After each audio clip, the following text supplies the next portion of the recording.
Então, o que eu vou mostrar para vocês é o primeiro capítulo desse livro do Merleau-Ponty, Maurice Merleau-Ponty, foi um dos grandes fenomenólogos, ao lado do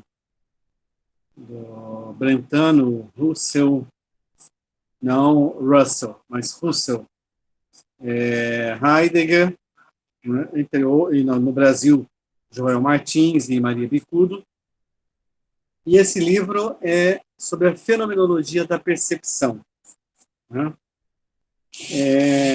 A linguagem fenomenológica do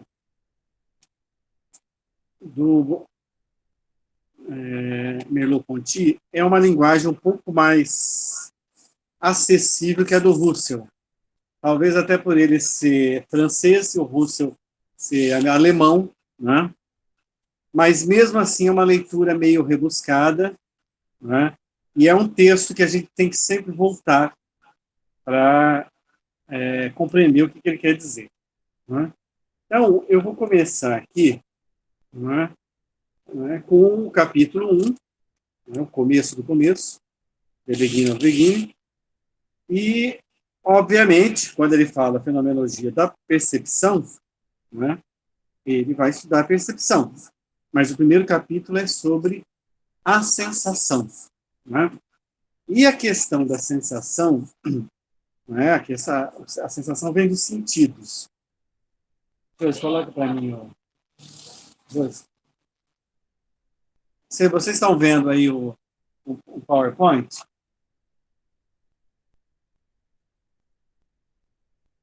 Sim. Não? É porque eu estou no celular aqui, eu não consigo sequer me ver. Eu fico olhando a distância que o computador me ajuda. Então, ali então está o cérebro, né? E os sentidos, os 5 sentidos, da visão, do olfato, do paladar, do tato, não esqueci nada, né? Então, e essa é uma velha, velha questão, né, discutida lá desde o senhor... Opa, não, esse aqui. Desde o senhor Aristóteles, em oposição ao senhor Platão, né, discípulo do Sócrates. Né?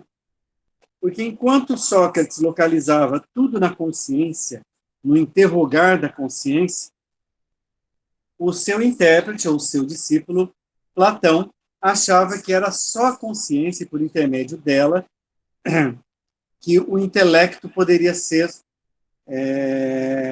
usado para a compreensão do mundo. Né? Tanto é que ele inventa aquela história do mito da caverna, que ilustra aquilo, né, para mostrar que os sentidos são, digamos assim, embaraçosos, fragmentários e talvez ilusórios. Né?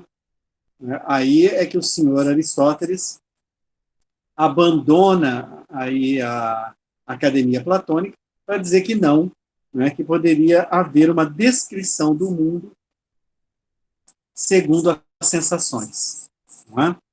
Então, no livro, no capítulo, né, a própria linguagem com que nós nos comunicamos com os nossos pares, né, e não somente com os nossos pares, mas com o nosso ato de ler, de escrever, não é, até nosso posicionamento no mundo, né, a linguagem já tem uma noção de sensação, né, o que faz parte aí de um fenômeno, né, que é a percepção.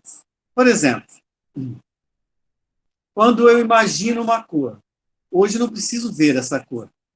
Não é? Quando eu tenho o vermelho e o verde, por exemplo, eu estou pensando naquele óculos, não é, cromático que reconstrói algumas figuras em 3D. Né? Mas, de início, o início da minha experiência, eles precisam estar diante de mim. Né? Ou seja, eu tenho que experienciar a cor. Então, a sensação pura, ela vai ser sempre uma experiência de um choque, né? Não diferenciado. Por quê? Porque eu conheci o vermelho, depois eu conheci o verde. Né? Então, é sempre... Não é? E para isso eu uso... Eu acho que vocês já viram na internet uma empresa norte-americana inventou um óculos até de forma acidental. Não é? Era um cara que fazia óculos para médicos operarem em ambientes com muita luz de laser, operações com laser, ou muita luz do refletor. Então, ele criou um óculos com lente diferenciado para reduzir essas cores muito claras.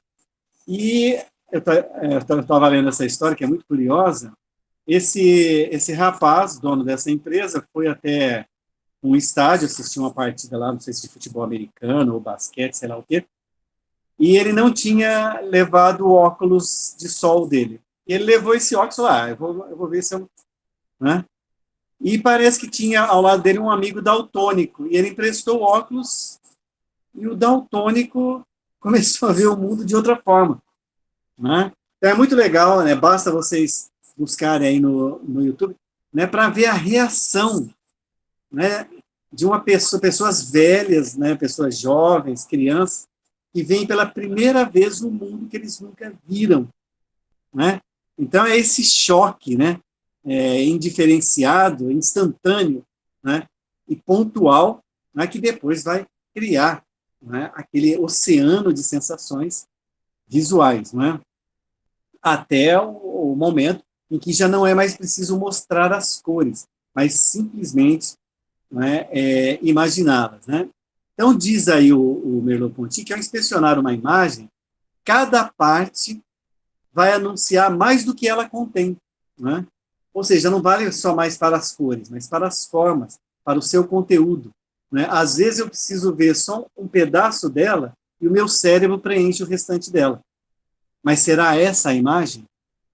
Né? Ou essa é uma imagem construída a partir, né, da nossa previsão do mundo em si? Né? Então, a percepção ela já está carregada de um sentido. Então, nós voltamos quase à crítica, né? Cadê? Quase à crítica platônica. Né? Nós vemos antes de ver. A Jô está me chamando ali. Ah, tá. Vamos passar. Né? Então, deixa eu colocar aqui, que eu estou meio embananado. Deixa eu me recolocar aqui com o próprio PowerPoint para seguir junto. Né? Então, eu coloquei lá no terceiro slide, né, que a elaboração das sensações nos órgãos dos sentidos, né, as sensações elas são codificadas, organizadas, reconhecidas, interpretadas, né, formando aquilo que a gente chama de objeto perceptível, né, porque a gente deve reconhecer, né, o objeto, né, pelas sensações que eles nos causam. Né?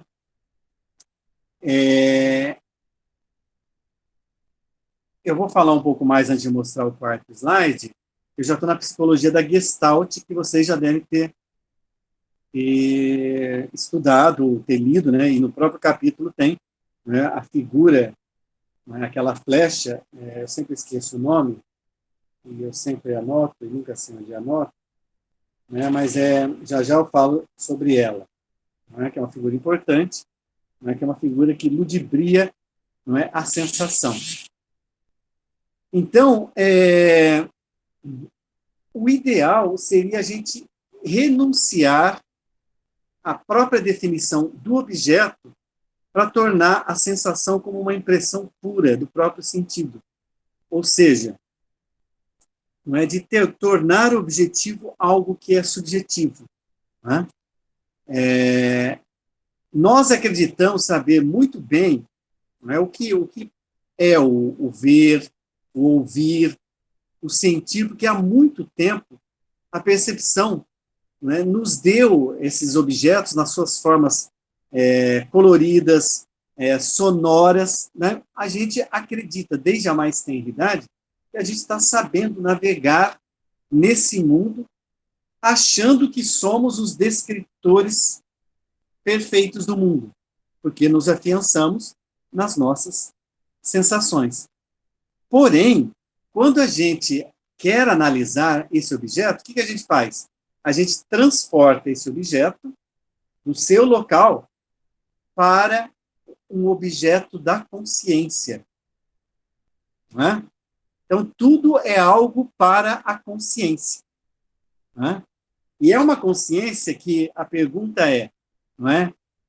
Ela é a percepção pura ou é o percebido? Porque o percebido, ele está carregado de uma pré-concepção. Então, nós sempre estamos presos ao mundo. Nós somos, talvez, os estranhos prisioneiros platônicos lá no interior daquela caverna profunda que ele descreve nas suas obras. Então, nós precisamos passar a consciência do mundo depois do transporte dos objetos do mundo em si para o nosso mundo da consciência. Não? Então, toda consciência vai ser consciência de algo. Né?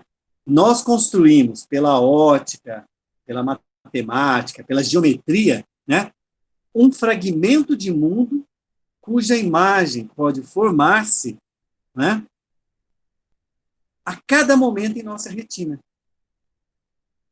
E a gente acredita que aquela imagem formada é o absoluto. Né? Eu não sei se vocês leram, se não leram, acho que é fácil de encontrar, para descarregar, um livro do Jorge Luis Borges, o grande escritor argentino, agraciado com o Nobel de Literatura, né, um livro chamado Funes, o Memorioso.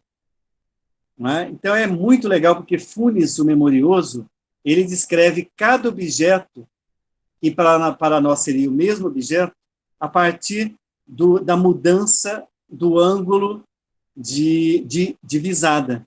Ou seja, o cão das 3h30 não é mais o cão das 3h45, porque ele está numa posição diversa, ou está fazendo algo diverso.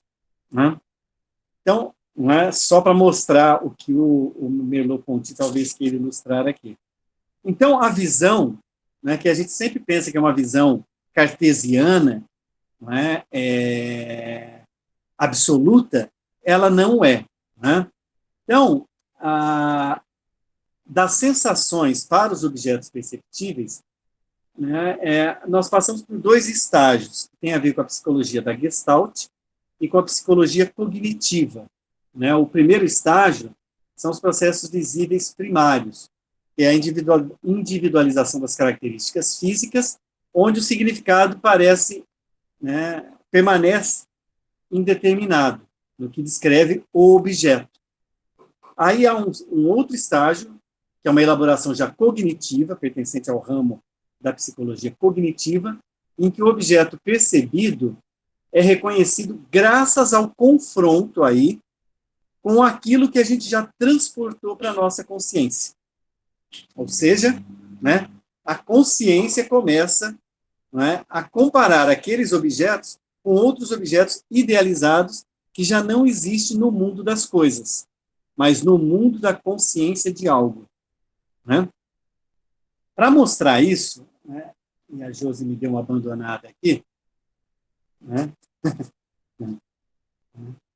É o quarto slide, o quinto slide, depois desse... Não, o anterior. Anterior. Tá. Né? Eu não vou falar da flecha ainda, porque daqui a pouco eu vou chegar a ela. Né?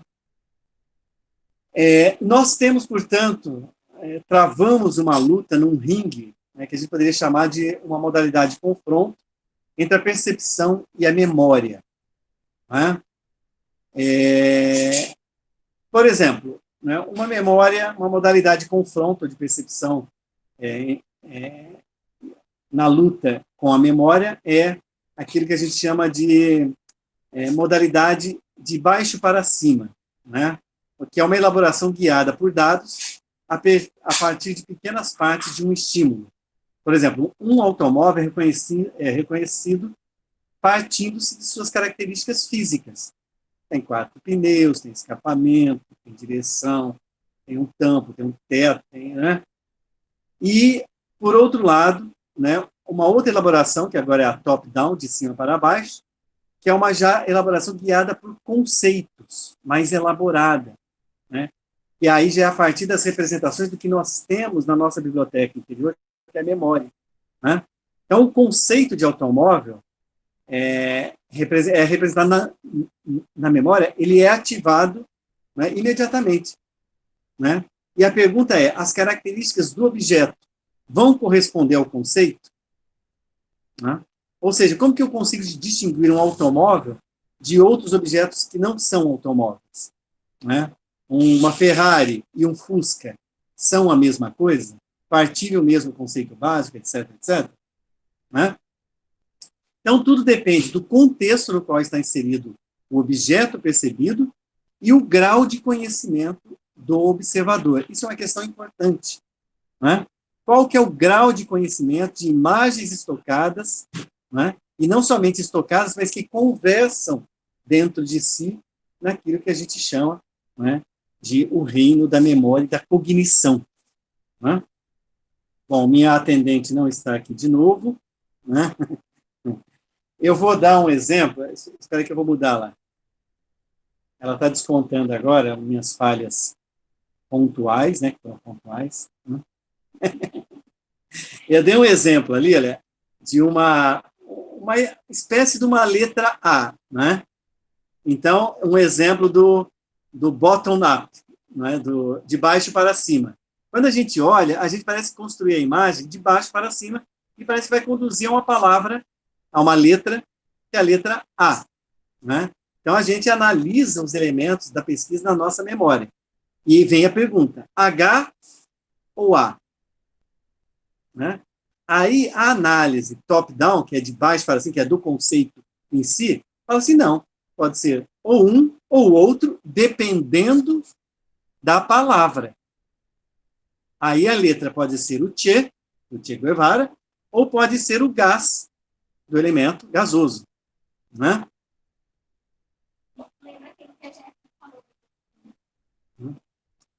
Então, nós vivemos realidades diversas. A realidade física, ou seja, com as coisas que a gente acredita, mas a realidade fenomênica, ou fenomenal. Né? Porque nós devemos nos interrogar sobre a forma como se dá a percepção. Passamos de um realismo ingênuo, onde a gente percebe o mundo de uma certa maneira, porque o mundo é feito desta maneira. Isso é um realismo ingênuo. Né? E aí a gente navega entre a profundidade, movimento, cores, distância, etc, etc. Né? Por que é ingênuo? Não é porque a gente acredita no absoluto. E aí, então, né, eu vou usar a ilusão da flecha de Miller-Lyer, né, próximo, né, que mostra que a realidade física e fenomênica ou fenomenal, né, ela não coincide. Por exemplo, essa é uma figura muito usada na Gestalt, e de cara, quando a gente vê as duas flechas, né, a flecha, digamos, divergente com a flecha convergente, né, a divergente à minha esquerda e a convergente à direita, né, há uma discrepância entre o comprimento, e eu falo, as flechas não têm o mesmo comprimento. Né? Passa, por favor. Olha lá. Né? Elas têm exatamente o mesmo comprimento. Então, né, a gente não olhou a flecha com os olhos do absoluto que a gente acreditava viver. Né? A gente descreveu a flecha com um realismo ingênuo. Né? Nós fomos iludidos, né, por uma direção da flecha, a convergência ou a divergência, e ali, né, o de baixo eu mostro com a própria régua, né, o que é, né, a igualdade, onde a gente só via desigualdade. Tá? Então, a sensação, ela mais mascara a subjetividade do que a revela, segundo diz o nosso querido Merleau-Ponty. Né? Então, há uma crônica falta de experiência da sensação. A sensação, ela é muitas vezes platônica e enganadora, muito diferente do que acreditava o nosso querido Aristóteles, né, que buscou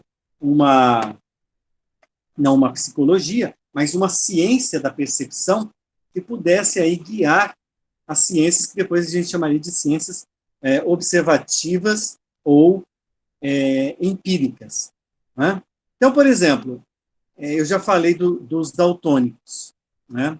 Mas a gente tem outras pessoas que não nascem daltônicas, mas elas vão perdendo a visão por algum tipo de lesão, doença, fatores congênitos, etc.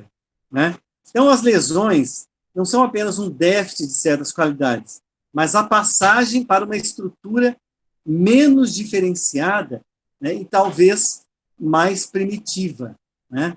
A visão normal ela é tida como um mundo externo que, devido a essa figura que eu mostrei aqui como exemplo, né, existem tantas outras, né, só vocês estudarem a Gestalt Theory, em alemão, né, o mundo externo ele não é recopiado na consciência, ele é constituído na consciência, ele é construído. Né? A nossa a imaginação, a nossa memória é sempre, né, a sensação de algo que. Né? Então, nós temos funções psíquicas elementares, né, que a gente acredita que podem ser distinguidas absolutamente de funções superiores, né? E aí a psicologia e a fisiologia, a gente acredita que descrevam dois mundos que são separados e que são duas ciências diversas. Mas o Merleau-Ponty fala que não, né? Que elas são duas ciências paralelas. Aliás, que não são duas ciências paralelas, mas duas determinações, né, de comportamento. Uma concreta, né, e a outra abstrata.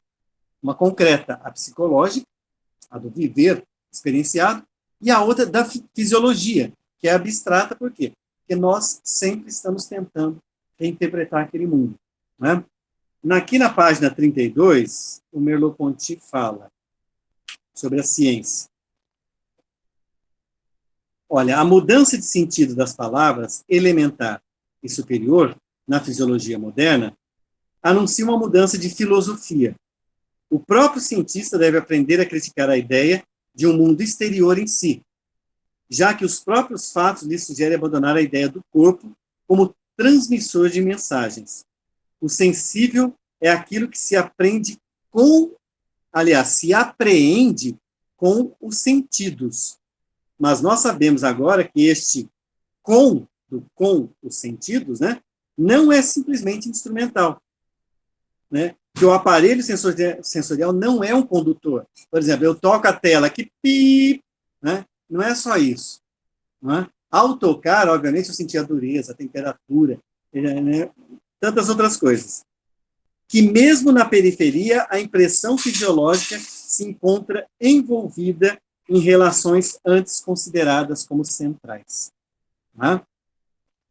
Então, deixe-me ver mais.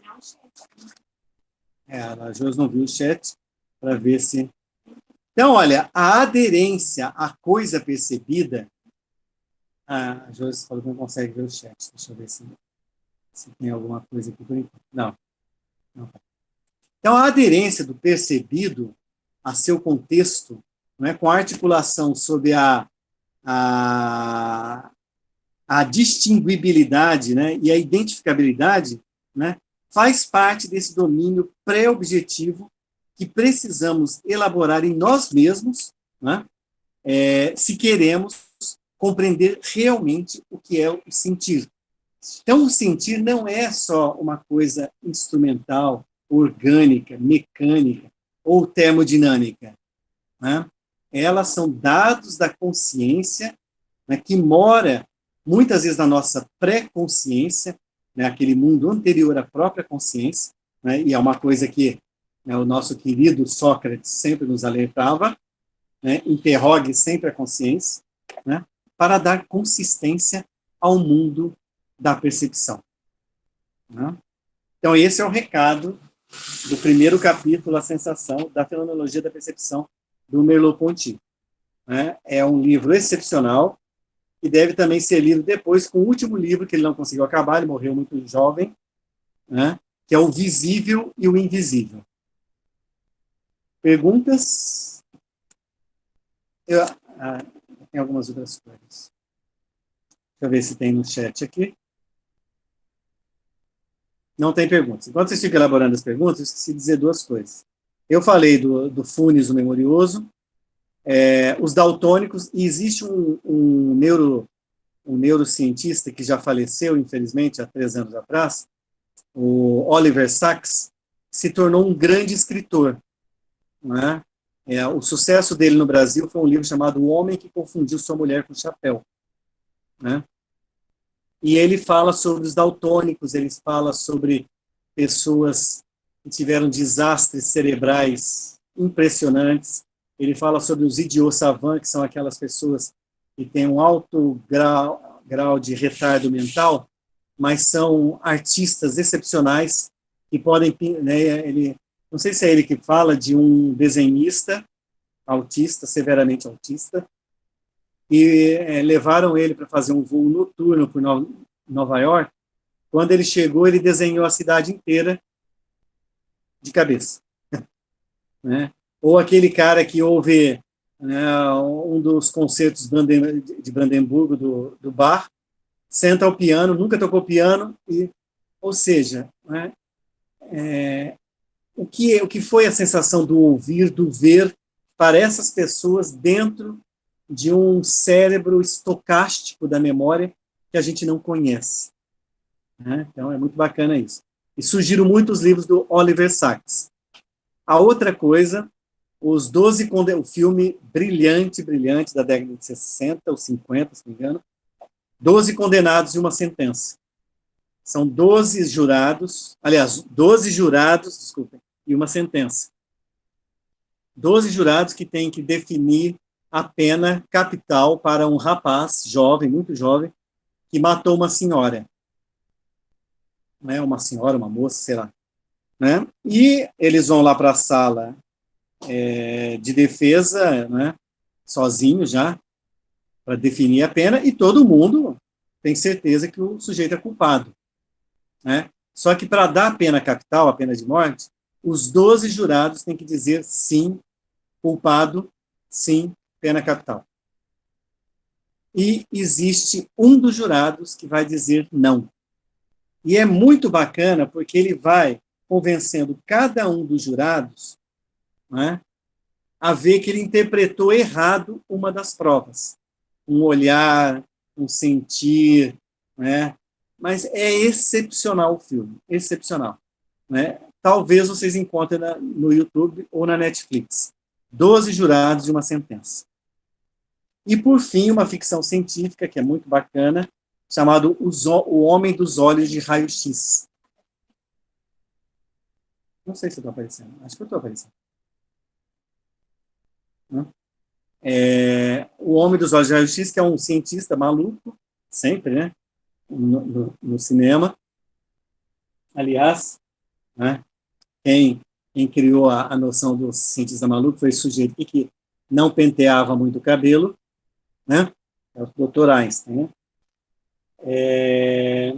Ele inventa um colírio em que ele começa a ver as pessoas sem roupa, né? E aí ele vai aumentar. Esse filme é absolutamente sensacional, né? Então, vai falando sobre essa degenerescência do olhar, né, que nos fala aqui o nosso grande Maurice Merleau-Ponty. Era isso que eu tinha a dizer a vocês. A Gabriele está perguntando, né, que está o livro. Deixa eu ver, deixa eu lá no chat para ver o que a Gabriele perguntou. Professor, em uma parte do primeiro capítulo, falando sobre o verde e o vermelho, ele diz que ambos não são sensações, e sim sensíveis. Você poderia explicar o que ele quis dizer com isso? E também o que ele quis dizer quando fala que a qualidade não é um elemento da consciência, é uma propriedade do objeto. Bom, então, não são sensações porque é uma coisa, não é? Que a gente não precisa, não é, do nosso júri sensorial, porque o júri sensorial nosso Lembre-se aquele primeiro slide que eu passei, que está o cérebro, né? E os 5 sentidos, né? Então, aquilo que a gente chama de sensação, né? Não é a sensação do tocar, a sensação do olhar, do paladar, do olfato, da audição, né? Mas é dos elementos sensíveis que formam o objeto. Agora, quando falta um desses elementos, o objeto desapareceu? Não, o objeto ele é reconstituído na memória daquele que o constrói. Tá? E sobre o fato de que a qualidade... gente, eu não estou aparecendo porque quando eu abro o chat aqui eu desapareço, mas eu estou aqui, tá? Eu estou entre vocês. Faz de conta que eu morri, faz de conta que eu não sou ateu e faz de conta que vocês são espíritas e eu estou ali na mesa branca. Né? Seria o chat? Mas você falou que não consegue, né? Ah, tá. Tá, agora a gente consegue ler. É a parte final da pergunta, as qualidades ali.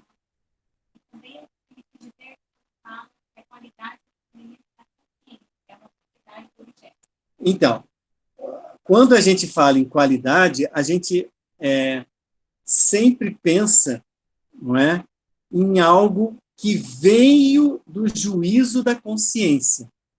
Não o é.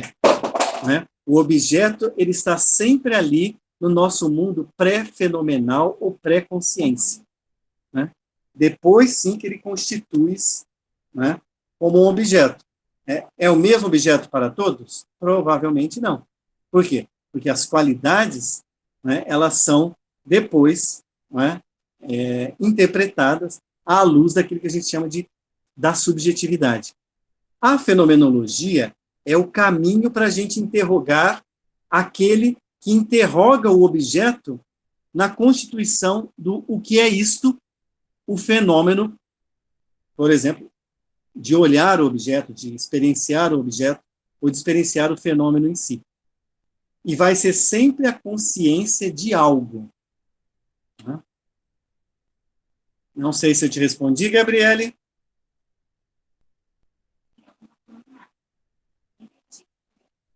De nada. Algo mais?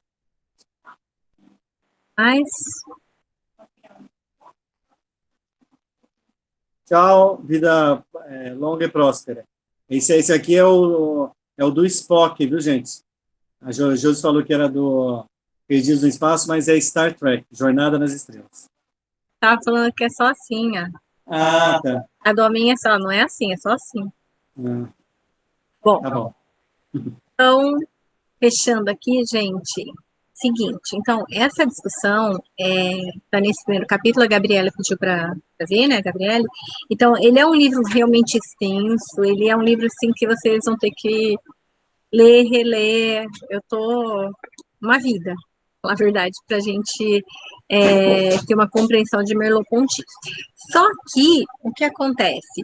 Tem um outro livro, se alguém estiver bem interessado, quiser estudar um pouquinho mais, que eu achei ele bem mais simples, que ele fala o primado da percepção e suas consequências filosóficas. Ele é um livrinho mais tranquilo, não só por conta do tamanho em si, mas por conta dele estar um bate-papo do Merleau-Ponty com outras pessoas, como se fosse uma entrevista. Então, aqui está numa linguagem mais simples. Às vezes o Merleau-Ponty fala uma determinada questão e a pessoa pergunta, igual a Gabriele fez agora, mas eu não entendi tal coisa. Então, aqui tem umas explicações. Então, eu achei ele bem interessante para vocês lerem um pouquinho mais de Merleau-Ponty. Depois eu passo as referências, tá? Então, isso tudo que a gente discutiu é para dar, assim, algumas dicas, alguma percepção de como pensar aquela quarta etapa da análise de imagem. Daí eu vou ler um trechinho para a gente encerrar essa discussão. A gente pode falar de outras coisas depois, tá? É que tá ficando gigante a nossa gravação. Então, o quarto passo da análise, que é a análise interpretativa do leitor. Então, quando vocês veem lá no artigo, agora eu vou ler direto no artigo, então, nessa análise, deve-se levar em conta todas as análises anteriores realizadas pelo leitor, e ainda sua vivência e conhecimento sobre o tema da imagem. É a fase na qual o leitor estabelece uma relação profunda com a imagem e sente-se apto a desenvolver uma análise ainda mais individual e interpretativa. Tem momentos que fala, nossa, agora eu consegui ter uma compreensão, digamos assim, mais ampla, totalmente total. A fenomenologia diz que nunca a gente vai ter uma percepção total do fenômeno em si, e no caso nosso, da imagem que a gente está analisando. Para esse passo, nos pautamos na discussão do Merleau-Ponty, daí eu coloquei um trechinho ali, né? Ao mesmo tempo que é verdade que o mundo é o que vemos e que, contudo, precisamos aprender a vê-lo, no sentido de que, em primeiro lugar, é mister nos igualarmos pelo saber a essa visão, tomar posse dela, dizer o que é nós e o que é ver, fazer, pois como se nada soubéssemos, como se a esse respeito tivéssemos de aprender tudo. É assim, a gente já estudou muito, então, sobre aquela determinada imagem, sabe muita coisa. Só que nesse quarto mês, vamos deixar um pouquinho aquilo. Apesar da gente saber tudo, vamos dar uma nova chance, de repente, dessa imagem, nos trazer alguma outra informação que aquela análise muito formal, digamos, aqueles passos muito estruturados, não deram conta de perceber. Tá? Então, é momento da gente, apesar da gente ter toda essa compreensão, a gente soltar um pouquinho das amarras, né? Olhar novamente para a imagem como se fosse a primeira vez, né? Tentar, assim, conversar com ela, entender ela, digamos, até separado daquilo que eu falei na fase anterior do próprio artista, daquilo que ele quis dizer, porque agora o artista não está mais lá. Então, aquele fotógrafo que tirou aquela fotografia que está lá no teu livro didático, né, ou numa obra de arte, aquela obra que você está olhando na exposição, o artista já não está mais lá. Agora quem está é a obra. Então, é essa relação sua com essa obra que, de repente, vai trazer outras informações. Então, a gente tem que se abrir um pouquinho para esse novo conhecimento. Então, baseados nesse texto do filósofo, refletimos sobre o que nos parece ser a incongruência. Precisamos saber e, ao mesmo tempo, fazer que não sabemos. Então, a gente já estudou muita coisa da imagem, a gente já sabe muito, mas agora a gente tem que fazer de conta, calma aí, eu não sei nada, eu quero aprender com você, eu quero ler de novo, eu quero ficar aberta a essas novas possibilidades de interpretação, de leitura, né, que vai trazer. Em relação à nossa leitura de imagem, esse saber refere-se a todo o conhecimento adquirido sobre a imagem até o momento, sua forma, seu conteúdo, sua relação versus leitor-contexto. Nesse ponto, já estamos aptos a nos aproximar dessa imagem, já estamos em certa posição de igualdade com ela. Porém, precisamos nos abrir para ir além desse conhecimento, digamos, mais formal, né? Como eu disse, mais formal que essa imagem nos traz. Então, apesar de sabermos que o mundo é o que vemos, precisamos aprender a vê-lo. Compreendemos que temos um mundo à nossa frente, mas precisamos ver além do que é possível, ver além dos nossos olhos, ver aquilo que não é mostrado, o invisível, a sua essência. Então, para isso, devemos ir desarmados de preconceitos, estar abertos a esses atos de ver, aprender, reaprender e reconstruir. Então, nessa quarta momento de análise, é a questão mesmo da essência que a gente vai tentar se aproximar. Então, independente daquilo que a gente está vendo agora, a gente vai tentar ir além. Então, seria essa nossa discussão para hoje, esses nossos passos aí. Isso. Então, baseado e não baseado, no sentido assim, Jéssica, de você tem todo esse conhecimento, só que você tem que ir novamente lá, deixar aquilo em suspenso, digamos, aqueles conhecimentos que eu tinha, e fazer de conta como se você estivesse olhando aquela imagem pela primeira vez, tentando perceber outras coisas, que aquilo formal que você fez não dá conta de perceber. Porque, por exemplo, nós estávamos agora numa análise da imagem, e tinha a questão da da imagem em si. E daí tinha algumas questões em relação ao texto. E a gente criou uma nova categoria lá, o layout, que a gente não tinha previsto. Então, nesse momento, de repente, você vai perceber outras coisas que só o conteúdo, o tema não deram conta de analisar, tá? Então, você sabe tudo aquilo, mas você faz de conta, digamos assim, a coisa que eu falo, uma incongruência. Você tem que se abrir com humildade para aquela imagem, né? Vendo ela além daquilo tudo que ela representou, que ela pode trazer outras informações. E imagem é sempre assim. Se eu olhar hoje, fizer uma análise, uma interpretação, se eu olhar daqui um mês vai ser diferente, daqui um ano, tá? Então, uma tarefa difícil, mas a fenomenologia tem essa questão, né, da gente se abrir para aquilo, tentar se aproximar daquele fenômeno. Acho que era isso, Larissa, indo. Podemos fechar? E daí eu fecho qualquer coisa se a gente quiser conversar um pouquinho mais. Então, encerrando a gravação, porque realmente ela ficou muito extensa. Eu e o Marcos juntos não vai dar certo, não, hein? Então, interrompendo, tchau, até a nossa próxima